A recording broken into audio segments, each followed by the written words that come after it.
We are broadcasting all over Southern California, and if you are joining us from California, magandang hapon po at kamusta?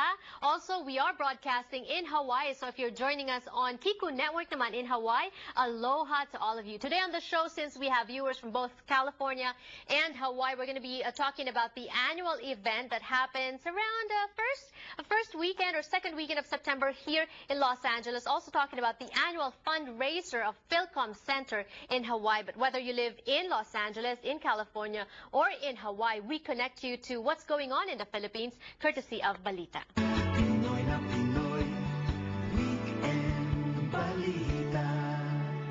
Ronnie Lago is the editor-in-chief of Weekend Balita and U.S. Asian Post. They join us Mondays and Wednesdays here on Kababayan Today to give us the latest news from the Philippines and in and around the U.S. for the Filipino-American community. Ronnie, hello and welcome to Kababayan Today.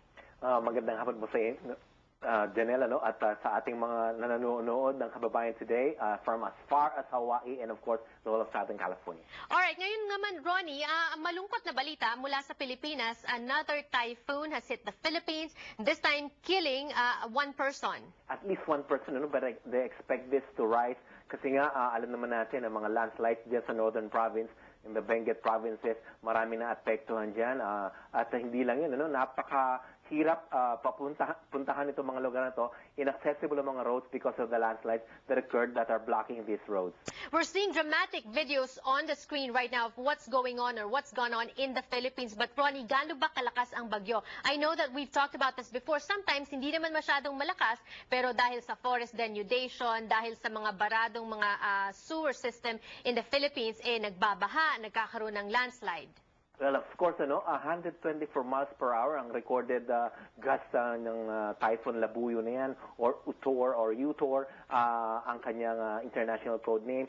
So, alam naman natin na ang Pilipinas, like 20 typhoons every year. We expect one at least or two or three really damaging typhoons. At itong Typhoon Labuyo at nag-cause na naman ng talagang maraming pag-ulan. At yun na nga, mga landslides na nangyayari dyan sa northern provinces.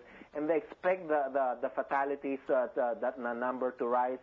And hopefully, people will learn, or I don't know how we're going to really address this because, the far-flung areas they still need to be addressed as far as the progress is concerned, and how to, warn people to go to higher ground. Although, yun na nga, Benguet provinces, mountainous provinces, kaya lang nga, ang mga landslides na nag-o-occur doon. You know what, Ronnie? This is quite saddening also because sa mga instances na ganito, kinakailangan yung mga tinatawag na pork barrel ng ating mga kongresista, pagpapa-improve ng mga kalsada, ng disaster control sa kanilang mga lugar, Ronnie. And not too long ago, we talked about that pork barrel scandal na malaking pera hindi napunta doon sa mga dapat papuntahan. Yes, and speaking of the northern provinces, mukhang marami diyang mga mayors mukhang involved ito sa scam na to or hindi kasi nga sinasabi nila yung kanilang mga signatures daw were forged by the complicity of the people of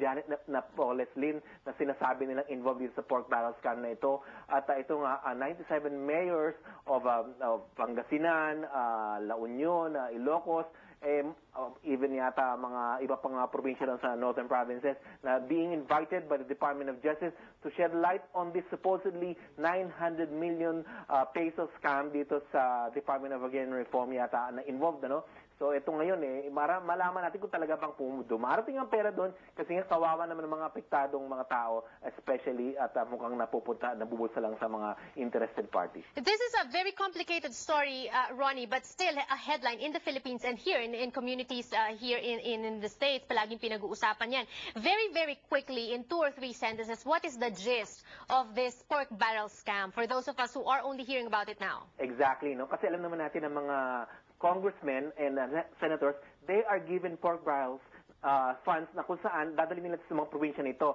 for their constituents to build projects that will benefit the communities.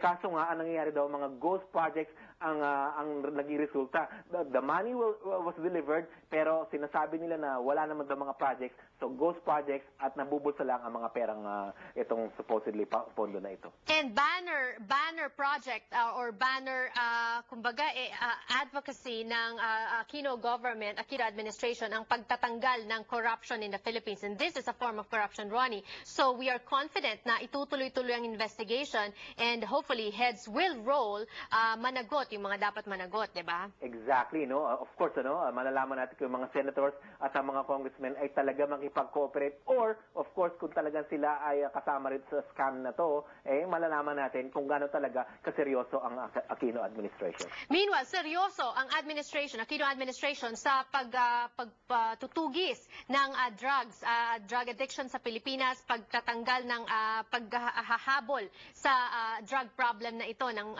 sa ating bansa. $46 million worth of methamphetamine chemicals or buo na yata mga produkto, no, ang nahol nila dyan sa Subic Bay, the former U.S. Naval Base, at 6 people were arrested by the police, at alam naman natin napakalaking halaga niyan, 2 billion pesos ang worth na yan, $46 million.